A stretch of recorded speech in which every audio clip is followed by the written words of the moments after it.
Okay, well, thank you very much, Dr. Fine, for being here with me today. It's always a pleasure to when our paths cross.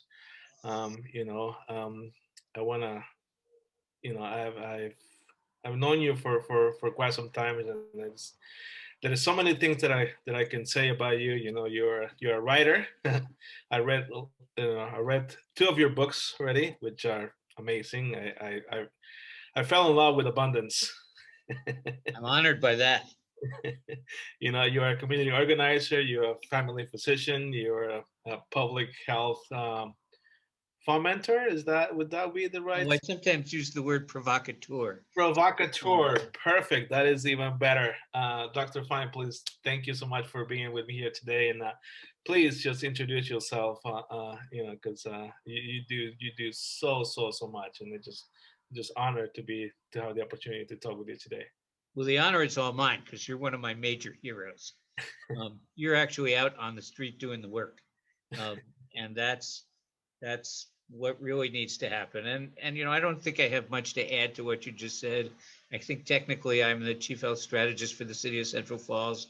The state of Rhode Island seems to have survived me being the director of the Department of Health about 6 years ago now. But I think what's most important by way of introduction is probably that I started my professional life in the South Bronx doing sweat equity housing as a community organizer coming through Vista. And that's really the frame in which I see the world. That, I see the world from the perspective of economic development of communities and the extent to which, particularly communities that are disadvantaged, um, have their resources stripped from them and have huge opportunities to reclaim those resources by collective action. That is yeah, that's the bread and butter of community organizing, right? I mean, you just you put yourself out there, you start it. I mean, that is something that I think I knew part of it, but I'm glad that you were able to share that with us today, because it's such a important. And I think that's what define your career, and your commitment to a community, because Toto, you do so much. I mean, since I met you, you were involved, and and so many things, and just the fact that you were a writer, and then you put your heart and your mind and your feelings into a book. I think that is just something so amazing. So it's That incredible. part is what I love doing. But this isn't about one person. At the end of the day, none of us really have much meaning. There's not much meaning for individuals without the presence and each person being surrounded by community. That's where we get our sense of meaning from. It's where we get our sense of self from, and it's where we can progress. One person can't change anything by themselves. Yeah. But it's when we think about how we invest everyone in moving, it's when individuals find their own sense of agency and realize that they can do things to make life better together.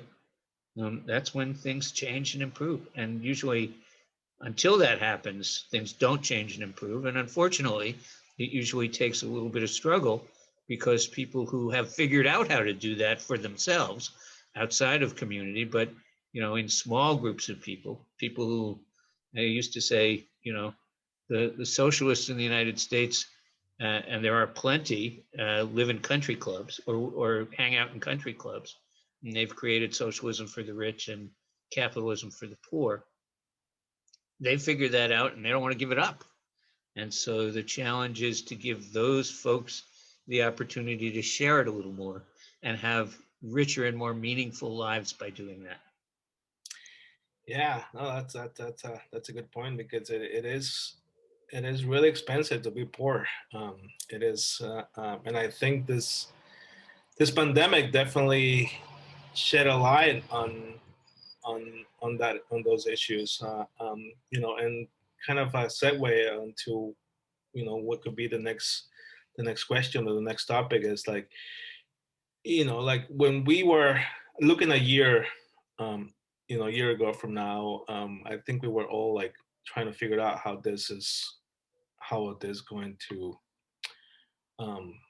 playing out. Um, we don't know how long it was going to last, and there was a lot of uncertainty. I mean, I think that uncertainty still exists right now, especially because the pandemics, like really, people who were already struggling set them back to in ways that we can't even imagine, or we haven't even measured yet. People spend all their savings into time, to survive the pandemic, and so what do you think it's maybe the one thing that we should be? I mean, I'm sure there's a lot of things that we can focus on right now, but what do you think would be the one thing that we can all like focus on right now that it will help us maybe see what the next steps should be into recovery or into gaining our lives back. Yeah, it's a great question. I mean, in lots of ways, I sometimes call COVID-19 as a virus the great revealer. And what it revealed was what we had become. We sort of lived in denial of the huge split between rich and poor. We lived in denial of the notion that, lots of people uh, lived in densely packed houses close together because they couldn't afford anything else, and were working 2 and 3 jobs and struggling sometimes with wage theft if they were undocumented, sometimes even if they're documented. Um, and, so people were living in poverty. There was a huge split between rich and poor. We found out that schools uh, wanted so badly to stay open because they understood that they were feeding their students, that many families in the United States can't afford to feed their own children, even though they work 2 and 3 jobs. Um, and that provides the exact situation, the exact set of conditions that allow viruses to spread. And this is not just coronavirus. This is the history of public health, is about the history of viruses and bacteria that spread when people are packed together. It's the effect of social conditions, not because of a specific virus and bacteria. And if you really understand COVID-19 as a virus, it's a cold virus. This is like not a terribly dangerous virus in of itself. It became dangerous because of the conditions we allowed to exist. So to try to answer your question, if I was going to fight for one thing to change right away, the first thing is I think we need a minimum wage of $25 an hour. 15 to start, but I think we need to be getting to 25 quickly so that every family in America can afford a decent place to live and don't have, where nobody has to work 2 and 3 jobs, where everybody can work and also be with their families and have some fun and get an education, do the things that people ought to be able to do and can do if we pay people decently.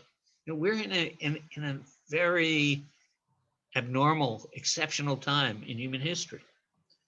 We are in a time when, for the first time in human history, human beings don't actually need to work in order for us to feed everyone and house everyone and clothe everyone. We have enough technology to do most of that.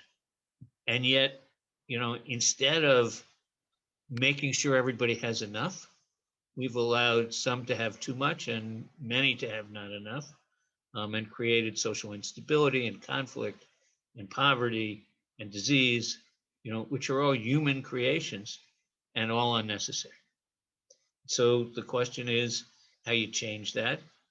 tactically, the first thing you do is to push up the minimum wage, or strategically, and then tactically, we need to find a way to make sure that people are comfortable organizing themselves to get that done. Thank you. That was inspirational in a lot of ways. Because I think it is hard, right? When families think about this on their own, like what do I have to do, or it's all about coming together as a community and really identifying core issues that are affecting everybody equally. But a lot of the times we don't have that that capacity. And I think that the pandemic kind of, the one thing that really hurt, there was so many people, so many people were hurt in so many ways, but the one thing that really hurt people the most, I think, is the fact that you couldn't get together with other people. You couldn't strategize against it. You couldn't really figure out ways. I mean, it pushes all into isolation, and really that that really did save lives, and looking at it from that perspective. But at the same time, I think it really it really prevented us from trying to find a solution, or trying to figure out solutions to other problems associated with COVID. Um, I mean, what's most amazing to me is, it depends on how narrow your frame is and how widely or broadly you let yourself think. So that's exactly what happened. But was it necessary? I mean, look at Taiwan, look at Hong Kong, look at South Korea, look at China. Um, these are countries in which the pandemic had very little impact, because they got together as communities early, organized themselves, and approached disease control with discipline. In the United States, we've let ourselves have so much polarization that we couldn't do this very simple thing of protecting one another. And so, that's kind of why I'm writing fiction, to try to find some language, some imagination, to help people understand what it's like to be one people, and not to let ourselves get split apart about things that don't matter, so that we can defend ourselves from things that do. I mean, in the United States, we've lost 500, now we've lost over 600,000 Americans. And my guess is that something like 550,000 of those deaths were unnecessary. And we struggled with a year of no school and masks and social isolation, and sort of, it probably put back organizing work 5 years in some ways. And why did that happen? Well, I don't want to get, I don't have a paranoid explanation. I think it just kind of happened. But it really reflects that we hadn't been effective as organizers, and we had let ourselves get to the point that we could be, sort of messed around with by what was nothing more than a cold virus. We had let ourselves get weak. And if you go back, and you and I talk a lot about Central Falls. If you look in Central Falls alone, you can see how this history plays out. Someplace, I don't know when, 15, 20, 30 years ago, in Central Falls, we started letting people who were police, fire, and teachers live any place in the state. So the people who had the most stable and the most stable income paid with public dollars weren't living in Central Falls anymore. And when that happened, that meant that there weren't people driving Central Falls as businesses. We sometimes in economic development talk about the extent to which dollars recirculate. The dollars came out of the city and were sent someplace else. And that happens in every single urban community in the United States. It's exactly the process of what I'm beginning to call domestic colonialism. I talk about it from the perspective of medical colonialism, but I think one can think about it a little more broadly, like domestic colonialism. In Central Falls, traditionally, Central Falls, as some of your viewers know, but maybe everybody doesn't, is a city of triple deckers of 3-family houses. 3,000 or so, family houses. And the traditional immigrant experience in the United States was you came here, you got a job, maybe two people in a household got a job, and rather than pay rent as soon as you could, you bought a triple decker, and then rented to other people and used the rents from those other people to support your own rent and to pay the mortgage. And so that in 15 or 20 years, you owned your own house and you had wealth and financial security. We have forgotten that in 2008 and 2009, during the Great Recession, the banks changed the rules and made that impossible, so that the bulk of the triple deckers in Central Falls are owned by absentee landlords.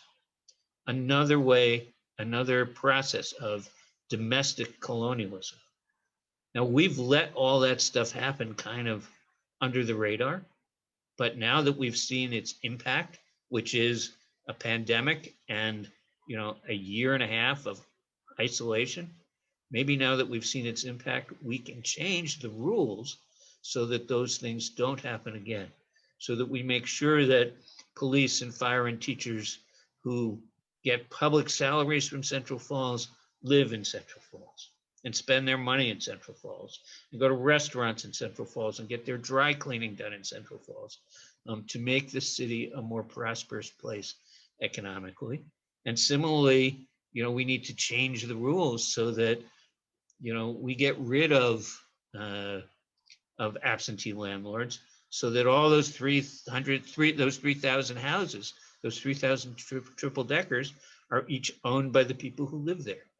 That's an economic transformation that's in our grasp, and it actually, I'll extend it to